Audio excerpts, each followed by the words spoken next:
A quarta tarefa: encarar a megera selvagem. Nessa parte da história, Vasalisa encontra a megera selvagem pessoalmente.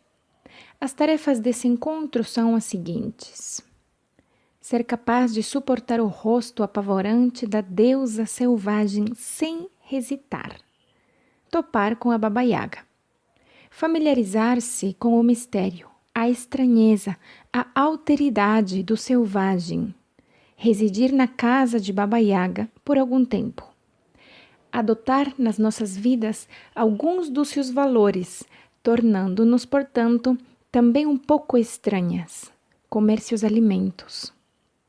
Aprender a encarar um poder enorme nos outros e, subsequentemente, nosso próprio poder. Permitir que a criança frágil e boazinha em excesso vá definhando ainda mais.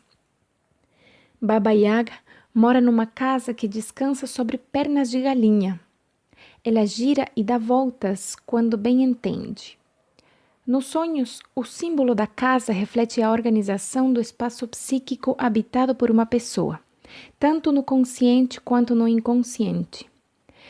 Por ironia, se esse fosse um sonho compensatório, a casa excêntrica insinuaria que o sujeito, nesse caso, Vasalisa, é por demais insignificante, moderado e precisa sair girando e rodopiando para descobrir como é dançar como uma galinha maluca de vez em quando. Percebemos então que a casa da Yaga pertence ao mundo animal e que Vasalisa precisa desse elemento na sua personalidade. Essa casa de pernas de galinha anda de um lado para o outro e até rodopia numa dança saltitante. Essa casa é um ser vivo, transbordante de entusiasmo, de alegria e vivacidade. É esse o principal alicerce da psique da mulher selvagem, uma força de vida selvagem e alegre na qual as casas dançam.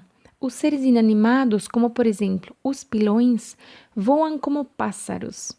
A velha sabe fazer mágica e nada é o que parece, mas na maioria dos casos é melhor do que parecia a princípio.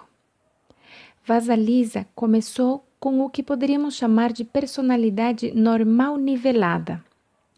É exatamente esse excesso de normalidade que vai nos contaminando até que tenhamos uma vida rotineira e sem vida, sem que fosse isso o que realmente pretendêssemos.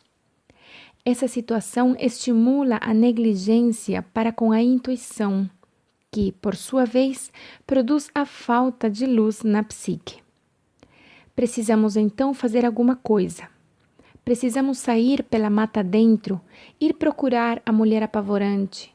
Senão, um dia, quando estivermos andando cabisbaixas pela rua, uma tampa de esgoto pode se abrir de repente e nós seremos agarradas por algum ser inconsciente que nos jogará de um lado para o outro como um trapo. De brincadeira ou não, na maioria dos casos, não, mas com um bom resultado. A doação da boneca intuitiva pela doce mãe verdadeira não está completa sem as tarefas e as provas apresentadas pela velha selvagem. Baba Yaga é a medula da mulher selvagem. Descobrimos isso a partir do seu conhecimento de tudo o que aconteceu antes. Ah, sei, diz ela quando Vasalisa chega. Conheço você e seu pessoal. Além disso, à semelhança das suas outras encarnações, como a mãe dos dias e mãe Nix, mãe noite, e a deusa da vida, morte e vida, a velha Baba Yaga é a guardiã dos seres da terra e dos céus, o dia, o sol nascente e a noite. Ela o chama de meu dia, minha noite. Baba Yaga é assustadora por ser ela própria o poder de aniquilação e o poder da força da vida ao mesmo tempo. Contemplar seu rosto é ver a vagina dentada, olhos de sangue, o recém-nascido perfeito e as asas dos anjos, todos juntos. Vasalisa está parada ali, e aceita a divindade da mãe selvagem, com verrugas e tudo o mais. Uma das facetas mais notáveis da Yaga retratada nessa história está no fato de que, embora ela faça ameaças, ela é justa. Ela não fere Vasalisa enquanto Vasalisa demonstra respeito por ela. A atitude de respeito diante de um poder extremo é uma lição fundamental. A mulher precisa ser capaz de se manter diante do poder, porque em última análise, alguma parte desse poder passará às suas mãos. Vasalisa encara Baba Yaga não com uma atitude obsequiosa, não com arrogância ou cheia de fanfarronice, nem fugindo ou se escondendo. Ela se apresenta com honestidade, exatamente como é. Muitas mulheres estão se recuperando dos seus complexos de ser boazinhas, nos quais, independente de como se sentissem, independente do que as acossasse, elas reagiam de uma forma tão doce a ponto de ser praticamente humilhante. Embora elas pudessem sorrir, gentis durante o dia, à noite rangiam os dentes como bestas. Era Yaga na sua psique lutando para se expressar. Esse excesso de adaptação na mulher boa demais ocorre muitas vezes quando ela tem um medo desesperado de ser privada dos seus direitos ou de que a considerem desnecessária. 2 dos sonhos de maior impacto que eu já ouvi foram os de uma mulher que decididamente precisava ser menos submissa. No primeiro sonho, ela herdava um álbum de fotografias, um álbum especial com fotos da mãe selvagem. Ela ficou muito feliz até a semana seguinte, quando sonhou que abria um álbum parecido.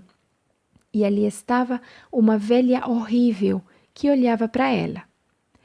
A megera tinha os dentes sujos de musgo e do seu queixo escorria um negro sumo do bétele. Seu sonho é típico das mulheres que estão se recuperando de ser boas demais. O primeiro sonho demonstra um aspecto da natureza selvagem, o aspecto benévolo e generoso, tudo o que ocorre bem no seu mundo. No entanto, quando a mulher selvagem toda pegajosa lhe é apresentada, bem, opa, será que não podíamos adiar um pouco essa parte? A resposta é não. O inconsciente, ao seu modo brilhante, oferece a quem sonha uma ideia sobre um novo estilo de vida que não se restringe ao sorriso frontal e fácil da mulher boazinha demais. Encarar o poder selvagem em nós mesmas é ganhar acesso aos inúmeros rostos do feminino oculto. Eles nos pertencem de modo inato e podemos optar por incorporar os que nos forem mais convenientes a qualquer momento. Nesse drama de iniciação, Baba Yaga é a mulher selvagem, sob o disfarce da bruxa. À semelhança do termo selvagem, o termo bruxa vem a ser compreendido como um pejorativo, mas antigamente ele era uma designação dada às benzedeiras, tanto jovens quanto velhas, sendo que a palavra witch, bruxa em inglês, deriva do termo wit, W-I-T, que significa sábio. Isso antes que as religiões monoteístas suplantassem as antigas religiões da mãe selvagem. De qualquer maneira, porém, a ogra, a bruxa, a natureza selvagem e quaisquer outras criaturas e aspectos que a cultura considera apavorantes nas psiques das mulheres são exatamente as bênçãos que elas mais precisam resgatar e trazer à superfície. Boa parte da literatura sobre o tema do poder das mulheres afirma que os homens têm medo desse poder. Sempre tenho vontade de protestar.